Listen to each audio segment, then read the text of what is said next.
Minahan. Welcome to Talk Cosmos, the show where Sue Rose Minahan and her panel of guests bring you leading-edge astrology conversations through a journey of soul growth patterns connecting astrology's energetic cycles.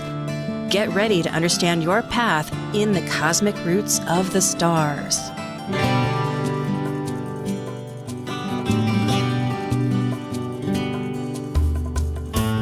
Hello, everybody, and welcome to 2022 again. This is Talk Cosmos, weekly leading edge conversations, awakening your authentic self for soul growth. And our topic tonight, really on May, no, it's not May, thank you, it's January 9th, 2022, with the Planet Buzz panel, addresses this entire process because we're talking about the upcoming nodal axis that on the 18th of January will shift from Gemini North Node to Taurus North Node with another ruler, and also with the South Node leaving, which we're still presently in as I speak, because it's going to be another 9 days from now, but the South Node moving from Sagittarius, ruled by Jupiter, to Scorpio, ruled by the modern ruler of Pluto. And one can say since May, that's how my brain was thinking, it was remembering back, thank you, of 2020, when the nodes entered the ones that were just departing, Gemini, Sag, we concentrated on redetermining our belief structures with new information, communication, where we well know that path in many ways of experience. And we're focusing now on another collective energy because the North Node relates to the South Node relates to where we've come from. And this is on a collective basis at this time, since we're talking about the current ones, not the ones that we were born during. And its polarity opposite is the North Node that we're integrating to have soul growth and develop further that where we've been from with new experiences, just like a vacation, right? You want to go somewhere. Well, guess what? We are leaving a Scorpio energy soon to enter a Taurus energy. And that's what this talk will be about with my wonderful members on the panel. So essentially, in a nutshell, this energy concerns resources, both material and personal. And the question in many ways will toggle around, what's the value? Okay, we are ready for Planet Buzz. Nodal cycles and planetary pairs called synodic cycles connecting the planets at the same degree that begin our relationship. These are the members of Planet Buzz. I'm Sue Rose Minahan, host of Talk Cosmos, an evolutionary astrologer and consultant, plus a certified color energy coach. I explore creative expression as an artist, a musician, and write abundantly, stories to poetry. I love investigating mythology's language, philosophizing eternity, and I'm a perpetual student of life, seeing oneness of body, spirit of people, animals, and nature.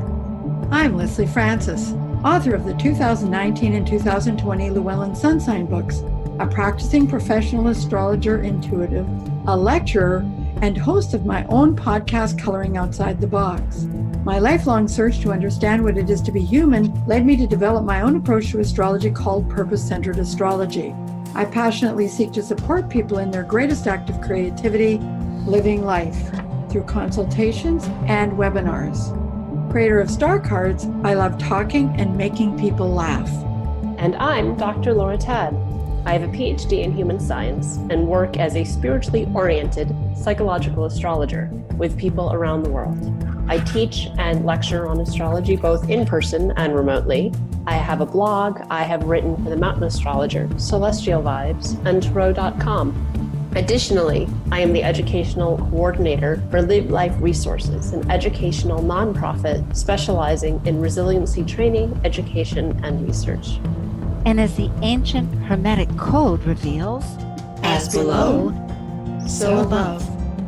As above, so below. Yes, indeedy. From there and still. And the title actually today for our audience is Cycles of Crisis, Inner and Outer. Now, that can be either way, from the outer into the inner and the inner from the outer. Well, hello, Leslie and Laura. It's always such a treat to connect again on this subject. And it is about, of course, with these rulers, Venus and Scorpio, transforming our relationships and resources. So I will leave that little opener for either one of you that wants to dive in. And we're just going to wait to see who goes first. Yeah. What's the motivations here? Always, yes. Well, just to give stuff a little context for folks that maybe aren't familiar, right? So the nodal cycle is roughly, 18 and a half years or so, give or take. And so while we've all experienced the nodes in these signs before, they haven't been here since 2003. So that's helpful, maybe just to help frame stuff for folks in terms of just to give some context before we go deeper into it, that while not super regular, like the moon changing signs every 2.5 days, there is a cycle here that we have some familiarity with these archetypes of resources and what we have, what we value, and I tend to think too of resources, because in our culture we get so closed-minded around resources and thinking of them as material wealth or material goods, as opposed to resources are innate skill sets or innate value as beings on the planet.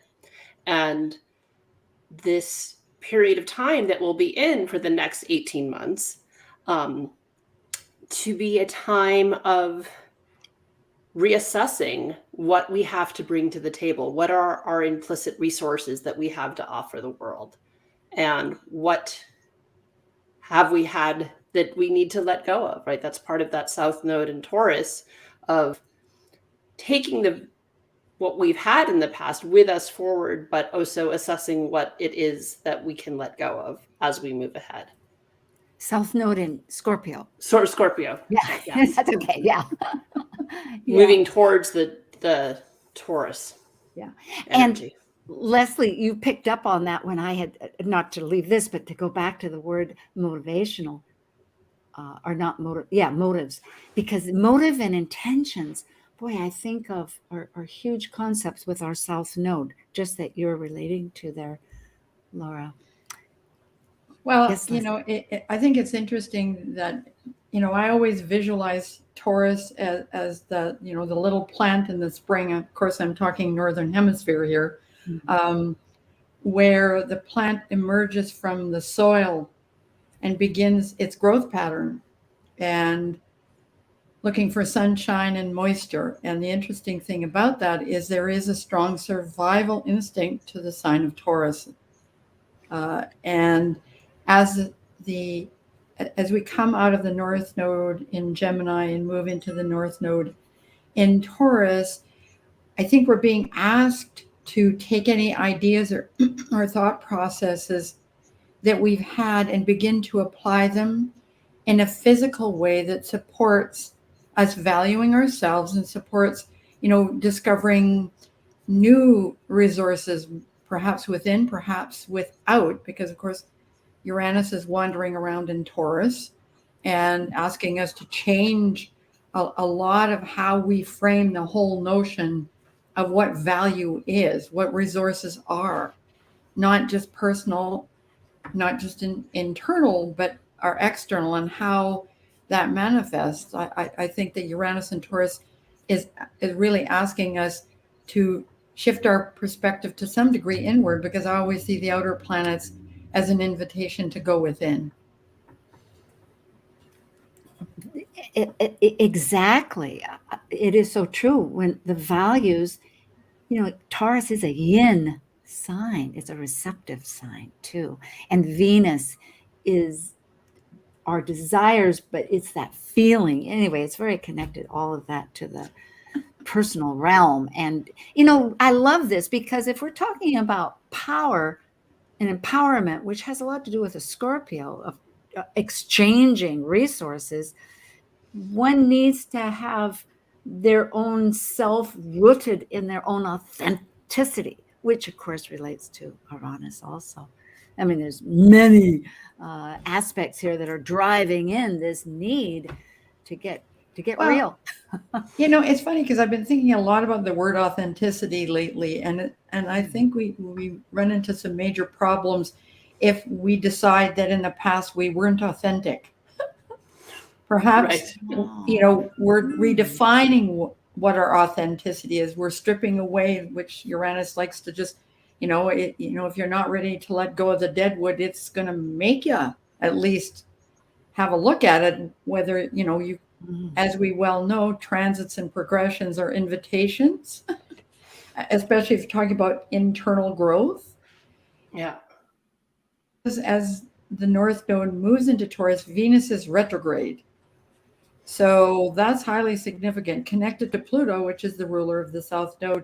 So this is really a time when we have to examine the foundations upon which we have built our lives and ask ourselves if they're actually functioning in a way that promotes growth as opposed to stagnation. Yes. Yeah, absolutely. Because we may have been our authentic selves for this previous cycle, right? 19 years ago was our authentic self then, but time has passed and we may be our authentic self has shifted in the 2 decades since we last lived into these into these aspects. So absolutely that shift and that reassessment, super significant with Venus being retrograde, because that's just in and of itself is a time of reassessing what we value.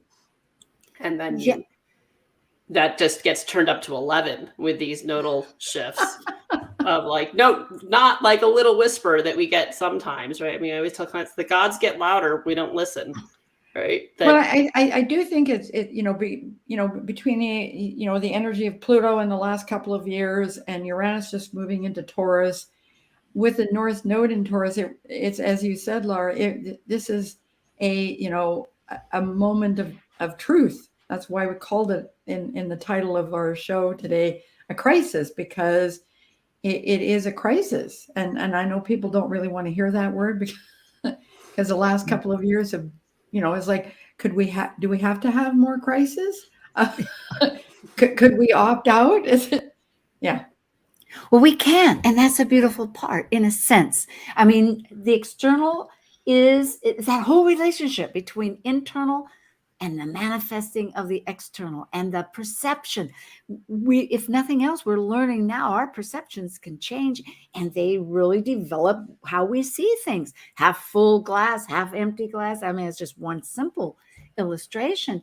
But really this idea from our, we had a little pre-chat, and this whole idea of transference of life into resources of where they are within and the earth and the common terms.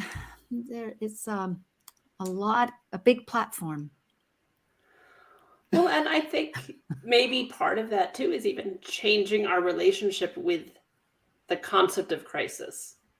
Something hitting a crisis point, it's hitting a tipping point. It's saying you no longer have the option to back burner, you have to change. And that doesn't have to be a bad thing. That's part of it, right? Good. It's like, oh, right, no, okay, what you're doing isn't working. So change rather than try to continue to do what you, right? The whole, you can't do how you did it before. It doesn't work. So you have to do it differently. Well, the irony of this, of course, is the pressure can be there, but the person still has to choose. It reminds me, when I was a journalist, I went to this workshop conducted by one of the pioneers of the codependency movement. His name was Robert Subby, and he said something that blew my little Aquarian circuits, which was that change is inevitable, growth is optional. I thought, it's optional? That had never occurred to me before. Well, it's true, isn't it? And what we're really talking about is consciousness. So it is a matter of, and there is considered that consciousness is expanding and more are being shared in the consciousness that we're in this together, that it's not just for the me, but the we.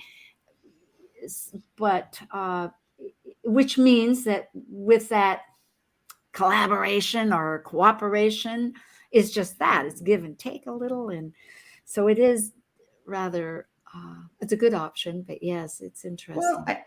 Well, we've seen that, when the nodes were in Gemini and Sagittarius, how many people wanted to stick to their, what they believe are their tried and true belief systems. And we're not really interested in taking in any new information whatsoever. So I think that it's going to be fascinating for those people as the nodes shift into Taurus, Scorpio. So do we see people trying to hang on to whatever they perceive their power to be, because the loss of that power is the loss of a sense of security? When you think about, when we're talking about the nodes, we often forget that they operate together. And sometimes they feel like they're opposite each other. And I know each of us could probably give examples of how that's worked in our personal lives. Those moments when you realize, I really need to use what I already have to create the growth to go forward, not I'm going to stay over here and I'm going to dig my heels in, which is very Scorpio Taurus, by the way. Fixed. And I'm just not budging, and you can't make me. Yeah, I think it's one of the things that can get forgotten sometimes with that nodal access, in that from a personal, the native astrology level of, going from the south node to the north, you don't abandon what you've mastered in the south node. It's how to integrate that with the archetypal polarity. And so how do we collectively, what will be asked of us these next 18 months, right? The powerful energy that is Scorpio and transformative energy, move into something that has stability and staying power, and not so much constant upheaval and change. And so where can we create, whether it's personally or globally or internally and spiritually, some sort of sense of discipline and steadiness, instead of sort of always waiting for the floor to drop out? Well, I like to call the south node your default position. Sure. Your default position. And it's interesting, because I do think that on a more subtle level, because it is the moon, we need to recognize that as we're watching where the transiting nodal axis is, it would be a good idea to see what kind of relationship that has, if for the astrologers out there, what kind of relationship it has to your natal axis, and how that might be facilitated. Like, for instance, my north node is Aries and my south node is in Libra. So there's a similar vibe. It's not the same, but I don't know where I was going with that. I think I got lost. Well, that's okay. And we'll get into our personal. It's great. I'll flash back or forwards, however this works, with the rulers, because I think we're asking, like, we're looking ahead. And I love this idea of remembering the rulers change. In other words, as we're going in this new path, which has different developmental purposes, it's also who's talking to us and telling us stuff. And on the way we're leaving is a transformational Pluto, which we've been working with now since, I think, 2008. And it's a long overhauling. And we know here in the United States and maybe the world that our natal, it's getting intense. Another sign of transformation because of Pluto, because it's nearing the exact natal position of Pluto, which will be on the 22nd of next month, February.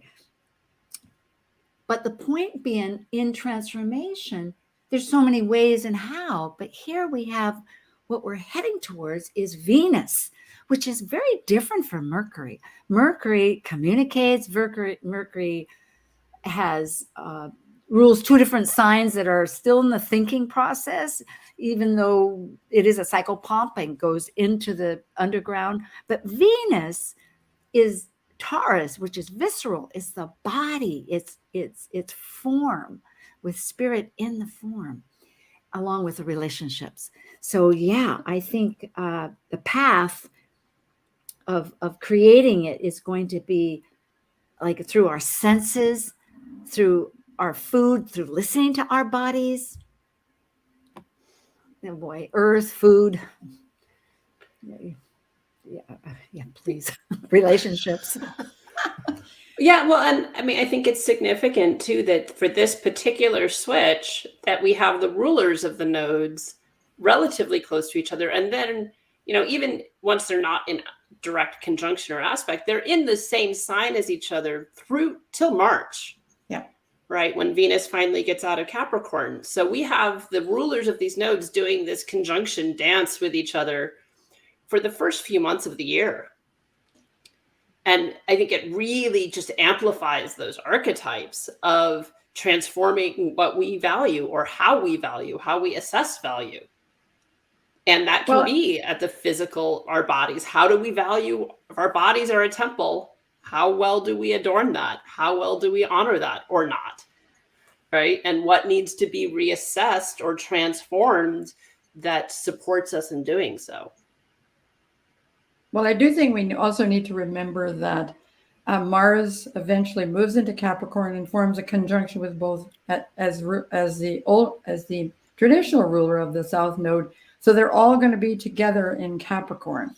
So February promises to pack a bit of a punch, I think. Yeah. Says the person who had. Oh, go ahead. Yeah. Well, no, it's just. It's before that too, I think. Is it before April? Mars gets into Capricorn in January. They conjunct. They have their new cycle, which I think we'll talk about on a different day. But their cycle, the Venus-Mars conjunction in Capricorn, happens around my birthday. Yeah, February 12th or so. It looks like right now. Oh, I'm thinking of Mars and Pluto. Okay, no, we're not. I was not talking about Venus and Mars. My apology. I was talking about Mars and Pluto. But okay, there's many interesting way that will continue the cycle. Yeah. Yes. Even though Venus has moved on and may even actually be in Taurus by the time that the Mars Pluto conjunction. It's a really interesting first 3, 4, 5 months of the year. You're right. There's so many dynamic needs, energies, in order to get connected to the inner self, to trust that self. If we're trained as a society to consider the external all the time without trusting that our own path has its truth and necessity, because first of all, the reality is not all people have the jobs that they want. They have to defer their true desire of a job for so many different reasons. And so one's always making adjustments that seem external. And so that we need all these really strong experiences through these orbital energies to come in and kind of shake up the path. It kind of reminds me of maybe hopscotch. I don't know. I haven't played hopscotch in a long time. We should try it. No. Yeah. Maybe at Norwalk we'll do it. We'll get our little squares here to get moved around. Yeah. Hey, maybe we should invent something called astrological hopscotch. That could be. I have no idea what that looks like, but someone recently said to me that they had really a lot of trouble with my airiness because an idea will pop in. Oh, well, and then I have no structure yet. No, but this is exactly what we're confronting on a 200-year scale. A year ago, right when we started this wonderful YouTube process on Talk Cosmos, which is a show and a website for all those that are listening,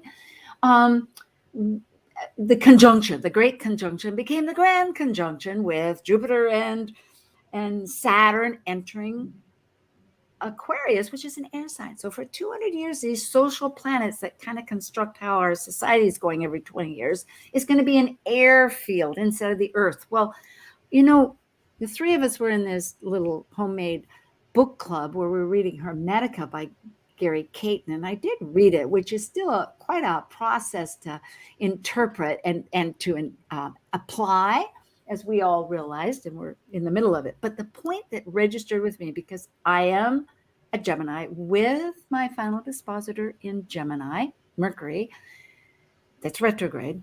So I do a lot of rethinking.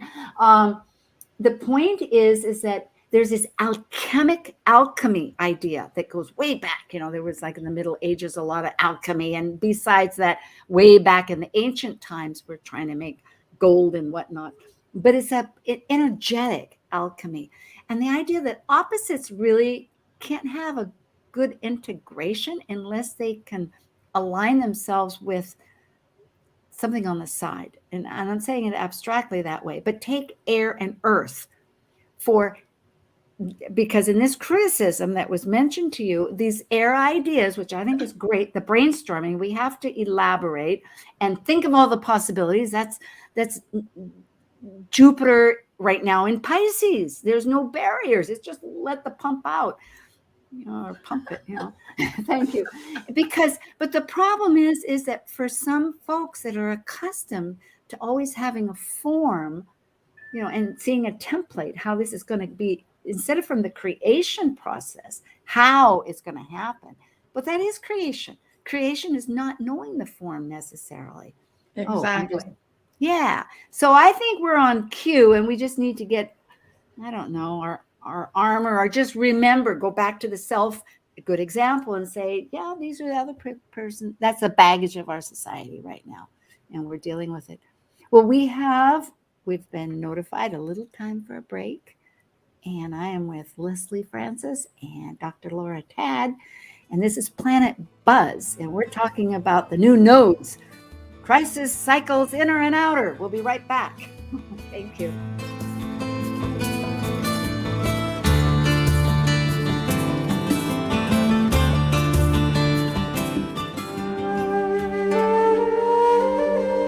While we take a break from this week's edition of Talk Cosmos, let's take a look at this cycle's archetype.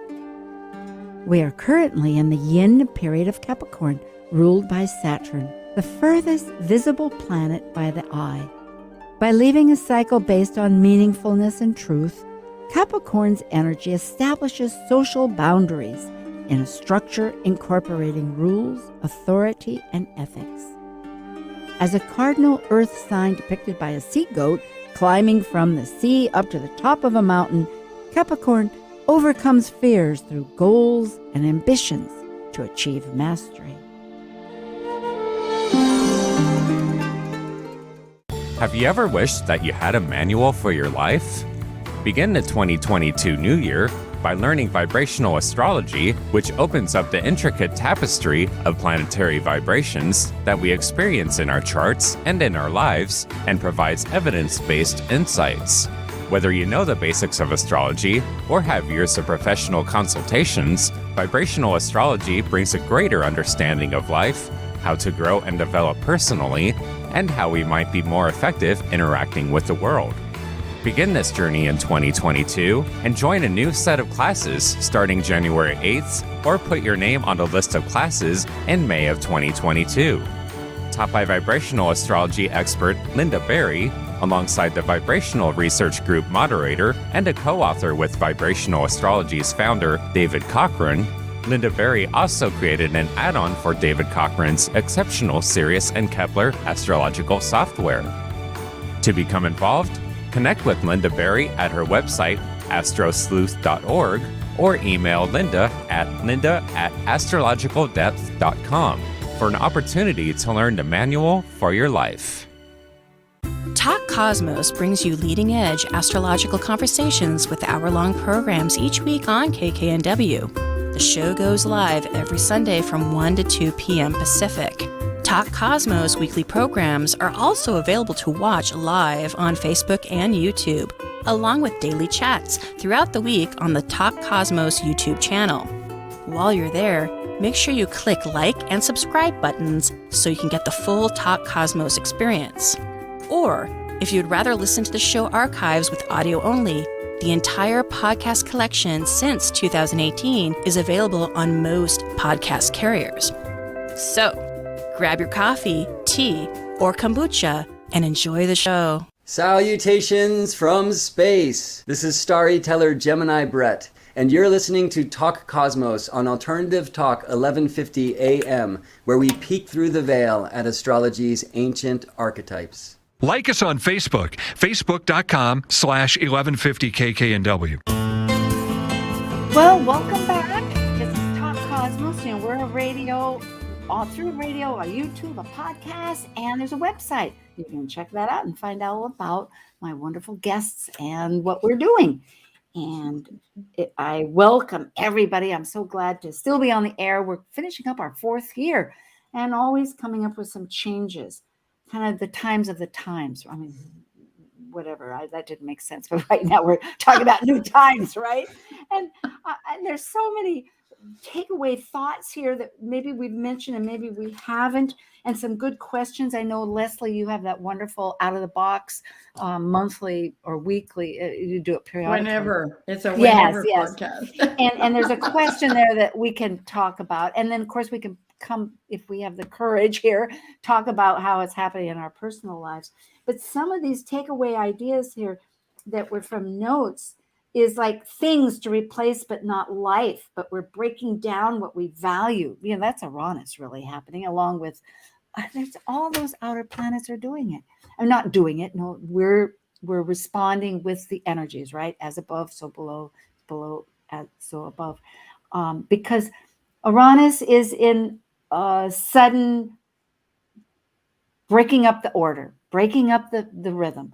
Pluto is transforming. It's got this whole herd of dwarf planets that now is in its corral. It's doing something in different areas on higher echelons of us. Been taking classes with Alan Clay. It's a lot of fun. New Zealand astrologer. And then we have Neptune, the almighty. In many ways, I think Neptune's actually the limit. If we think of Pluto as now an outer space, really, truly outer space. And Neptune is in its own sign where it's just dissolving everything. And it's now joined forces with the old ruler. And it seems to me, and I'll stop here, which wasn't where I was heading, but I'm remembering, and something that you brought up before, is the old and the new, the old and the new, the new and the old, because Jupiter and Neptune united here in Pisces. Just like Saturn and thank you. Here, Saturn and Uranus are actually still in Aquarius. It's just astounding how we're getting. They're square. They're not together. Oh, that's true. Square. Well, they have to get together in order to work it out. Good luck. And that might be our problem. Anyway, thank you. So, what I'm getting at is some of this. Wealth is external resources. My goodness. Well, what kind of abundance do you have within? What kind of abundance do you have within? In other words, if you've built your life to this stage, you can reframe it and build it in a different way. It doesn't always have to be exactly the same as it was. And that's Taurus is the sign itself can burrow so deeply into its what it believes its security is. I often refer to it. So, recalibrating your life is not the same as redecorating your rut. Sure. Yeah. Take it away, Laura. That's right. The quote, like you can't step in the same river twice, right?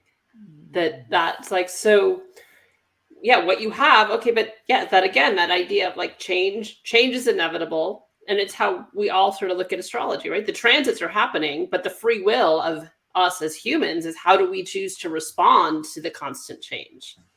And that's that, well, maybe we'll grow, or maybe we find it so painful and uncomfortable, we do everything in our power not to, or only grow a teeny bit because it's so uncomfortable to let go of the things that we tell ourselves we need, that we've actually outgrown and no longer serve us. But better the devil I know, so I'm going to hold on to it. You know what I was thinking here? This inspired a little thought, of course, that I love, is that, okay, we're right within still the South Node of Sagittarius, which has everything to do about different cultures and language and different languages. So a lot of the struggle and the glory in this whole transit that we're finishing up here is learning to interpret other people's languages, because just because we may have the same language, there's all these dialects. Now, you know that if you're going to learn German, there's High German, Low German. You know that even Norway, where I have relatives, have 2 different kinds of Norwegians. Like, what? And here in this country, we have many dialects, depending from all kinds of reasons and how.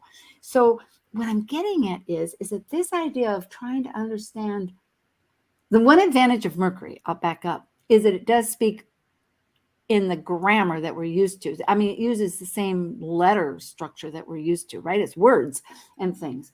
But however, those words are related and put together, because we have poetry, we can have a thesis, whatever. But in Venus, it doesn't speak. It's a, Taurus is a pre-verbal sign. And so you have to interpret, but we can use those powers if we're willing. And that Body really language. that fits in. Yeah, exactly. And what's our body saying? If it has an ache or a pain, I mean, there's whole belief structures around that, like Louise Hayes, and not Louise, Louise. Hayes. Well, there's even face reading. Mm-hmm. There's let's face it, humans have been very gifted at developing so many ways of trying to connect to their reality, both internal and external, except I think that the shift now is really, because Scorpio asks you to do what I call emotional archaeology. Like it always wants to dig deep.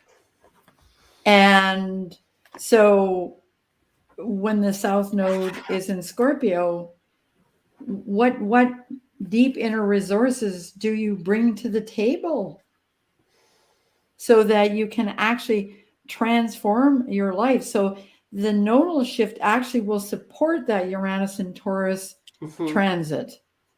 So when they come together, now it may be somewhat unpleasant in some ways. It's funny because, discomfort isn't really as bad as freezing yourself over. Or the attachment to it. Well, because we often do that. I have a friend who recently said that she thinks in our society, our definition of emotional maturity is not to have any emotions at all. Oh, no, oh my goodness. So so even though we're talking about Taurus, but we're also, Scorpio takes you deep into your feeling realm, there is that integration that needs to take place, that, you can, as I said, redecorate your rut, but that isn't going to bring any level of satisfaction, because I think that's also what this nodal transit is going to be about. How do you define personal satisfaction? Because that's very Venusian. What do I like? What is personally satisfying to me? And did that make any sense at all? No, it does. And I know Laura's thinking here, and I appreciate the fact that you brought us back down, grounded us down into Scorpio, because, it's one thing to look at it from the high realms of Gemini and Sag, theorizing and philosophizing and all that jazz. But meanwhile, back at the ranch, Scorpio goes, hey guys, we're having. And I think, in Scorpio, I think that's where a lot of resiliency is formed. And that's maybe even been part of these last 2 years globally, right? Is a lot of resiliency having to be cultivated and accessed. And now that we are as resilient as we have become, what are we going to do about it? Which is the more Taurian, concretizing, practical energy that does get into, okay, and then what do we value? What is most important to do now that I have more resiliency? And if I go back out into the world to do things, what do I value the most to do or to present to the world and of myself? What's the most important thing to do for my own physical well-being, my own emotional well-being? Yeah, right? no, And even if I formed this resiliency and cultivated that, maybe it also means my meter for when I'm not able to deal with the crises of the world around me is much more attuned. And so I'm more likely to say, nope, I'm not, I'm gonna go hibernate because I've gotten some resiliency, but I'm more attuned to when I'm being thrown by other people's imbalances. And so therefore I'm more able to assess when I need to prioritize self-care. That's really interesting because I think that Scorpio energy by necessarily needs time and space to itself. So you spoke to that eloquently. It's that, when your circuits do get overloaded, go back into your South Node, collect yourself, and instead of continuing to engage in a process that may or may not be taking you anywhere. And I wanted to also point out that the moon is exalted in Taurus. And so as much as we always talk about Taurus from a very physical perspective, and because we're talking about the lunar nodes being in Taurus, there's still a feeling component to it. It's not necessarily an emotional component as much as it's a feeling component. Yeah, it's senses. It's our eyes, our ears, our mouth, our tastes, our touch, which really segues into this idea, thinking of what Laura and what you, Leslie, are speaking of going into the private time of the hidden realms as we internalize and with psychology to work with all the great wealth really that's in Scorpio. We could use those artistic means of expression. A person can get a great deal of, I love to paint, I haven't in years, or drawn, but it's that making form on an artistic measure, even if one doesn't have a great experience with it, And the other besides art is music. Music is also very Taurian and a Piscean energy. And that, of course, if you're not creating music, you can listen to music, and still get transported into other dimensions that you're like a new language. Yeah. Well, go ahead, Leslie. I was just going to say, it just twigged that we should be finding ways to nurture our senses, however, whatever that way that looks like. That was all I really wanted to say. Yeah, good. And well, Taurus governing the sensory experience, right? I think too, one of the thoughts I had, just because I've seen with clients over and over again that, so these are the lunar nodes, right? Every celestial object other than the sun has nodes. So, and with the fact that the moon is exalted in Taurus, I have seen that vulnerability of Taurus to be loyal to a fault to be most commonly manifest with the Taurus moon. And that will be part of this edge of growth as we figure out what we value, right? And what we place value on is the shadow of that being loyal to a fault. And whether that's people or industry or, whatever that is, saying like, well, this is what I've said I believe. This is who I said I loved. So I'm going to stay in this track, in this lane, because I've said that this is what's important to me, even if it's not true anymore. Exactly. Consistency. I think it's partly consistency, and it has that lack of well, no, it's comfort. The whole notion that I once said this was valuable. How could it no longer be valuable to me?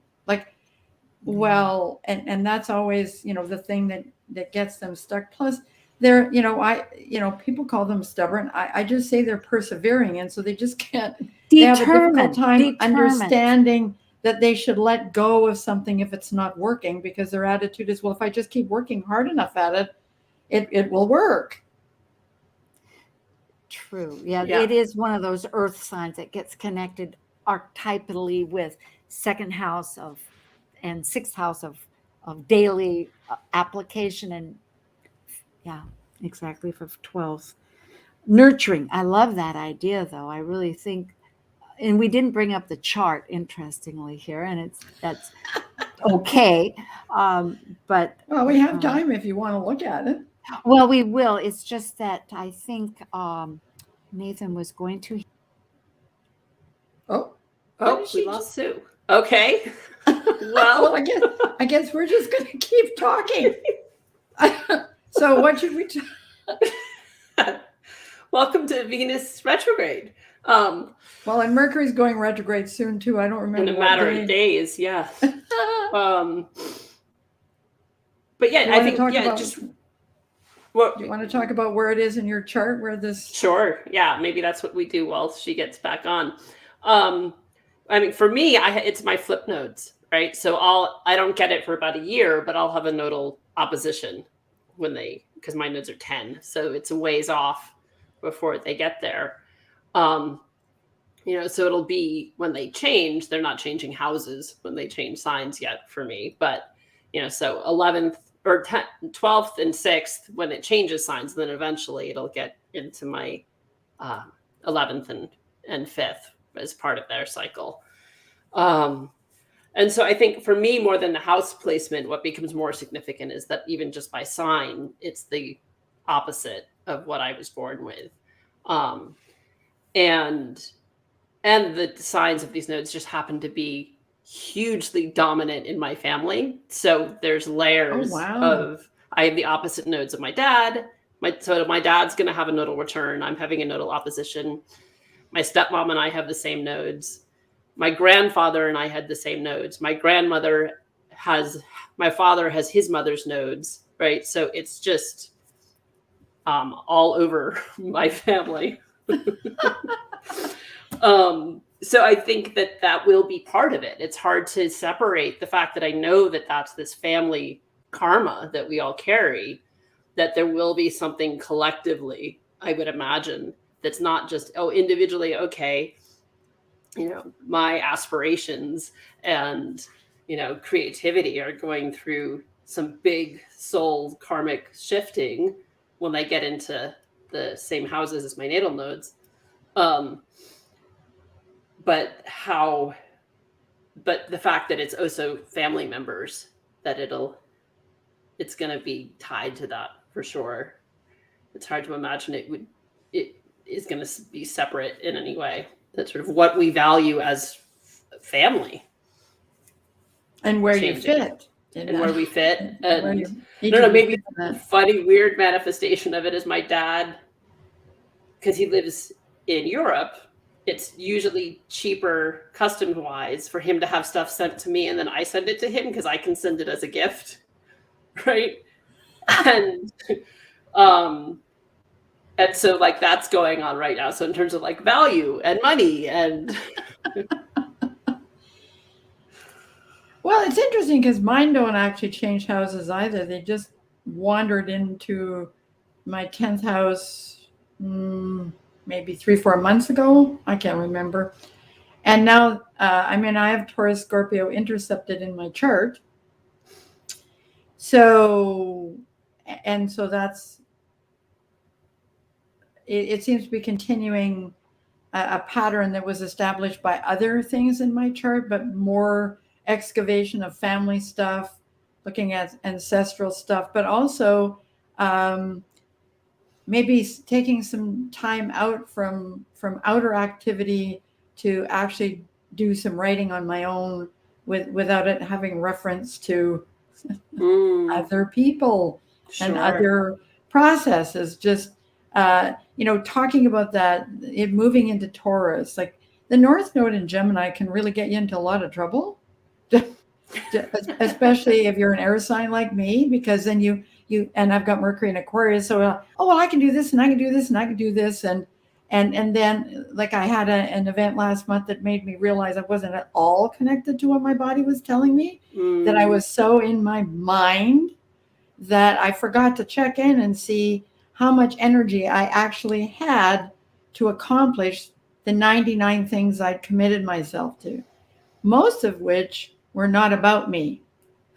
They were about something outside part of that's me. that Gemini, that social aspect of Gemini, Yeah. right? So it's like Yeah. doing it for other people versus, I think, and I see some of that shift for me of even, like with what's the current numbers, I had several speaking things I was going to do in January that all just got canceled because of the COVID numbers. And it was like, because it was all going to be in person and they pulled the plug last week and now nothing's happening. Yikes. So I think that's part of that. Like I spent all this time putting together lectures and handouts and all this Gemini writing, right? And now you have it all done. I have it all done, and maybe I'll use it in March. Or not. Or whenever. Or another time entirely. So I think that can be part of like, so what have we, and in another way, it could be if people have been gathering information, right? I always think of Gemini as the data gatherer, right? Where Virgo analyzes it all in terms of the Mercury expression of both those signs, that Gemini is the data gatherer, right? So somebody then actually doing something with it is Taurian energy. You could create something with all the data that you have. Yeah, it makes sense. My brain is just taking a zigzag course to wherever the heck it's going. Sue can hear us, but I guess she can't get herself back in because Nathan's not there. So our apologies to all our listeners, fans, all our whatever. She said it's okay. It's a good thing that we both know how to talk well. And apparently can do so at the drop of a hat. Yes. Which is very Gemini. So apparently we're still in the North Node in Gemini. This end of which of course means that now I want to look in my ephemeris to see if when Mercury goes retrograde, the North Node is still in Gemini, but whatever. It's going to be a really fascinating period of time. And one of the things I said in my podcast that I did on New Year's Eve is not so much about making resolutions or plans, more about setting intent and then allowing your consciousness and your body to guide you in the right direction. Intention is everything. Thank you. Oh, blessings. I just went out in a little cyberspace time. What did you do to yourself? Well, I was wondering that myself too. And isn't that the truth? We have to kind of catch up with ourselves. I guess maybe that's part of this. I don't know if I was underground with Scorpio or if I was out there with Uranus and Taurus having a little flash time, right? Uranus going do, and you guys are great. Intention. Yes. Intention to be ourselves.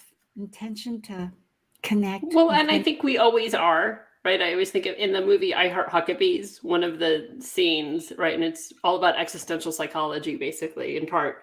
But they start sitting around just going, how am I not myself? How am I not myself? Like, is that even a possibility? And it's not. So to some degree, you're always being authentic. You can't not be yourself. Sort of full, complete possession, right? Like you're always going to be yourself. I think that people sometimes want to disconnect from what they have done in the past or been in the past because they're judging themselves. And of course, when we're looking at this Venus-Pluto conjunction in Capricorn being very connected to the nose, it has everything to do with going back and asking yourself, how do you judge yourself? Is it appropriate for you to judge yourself? I have a saying, there's no such thing as a mistake, just a choice that has consequences you hadn't planned on. Well, there you go. That really says, I was thinking my North Node has been the current one in the 9th house, and now it's just going into the 8th house. So I did take a deep dive. Now, while we still have a moment, I don't think much time. Leslie, and we have a moment. Leslie, what house is it going from one to the other? I already We talked about it Oh, when you were gone. Yeah. all right. Where's yours? Mine is in the 9th house now, going into the 8th house. Yes, ma'am. I'm down there with my brothers, Castor and Pollux, Hades, a whole slew of people, and Anna going down the morning star time. Hey, maybe one of Mars these days we too. should have a whole show where we talk about all the archetypes that hang around with us. No. Ooh, yes. Okay. Well, thank you 1,000%. And to our wonderful audience, 2022, we're going to Knock it out of the park. float our raft through the new channels. Okay, well, check us out, subscribe, keep peace, keep love, and thank you, Leslie, and thank you, Laura, so much. Thank you for joining us on Talk Cosmos, the show where Sue Rose Minahan and her panel of guests connect soul growth patterns with the energetic cycles of astrology. Be sure to tune in next Sunday at 1 p.m. Pacific Time to continue your journey through the roots of the cosmic pathway.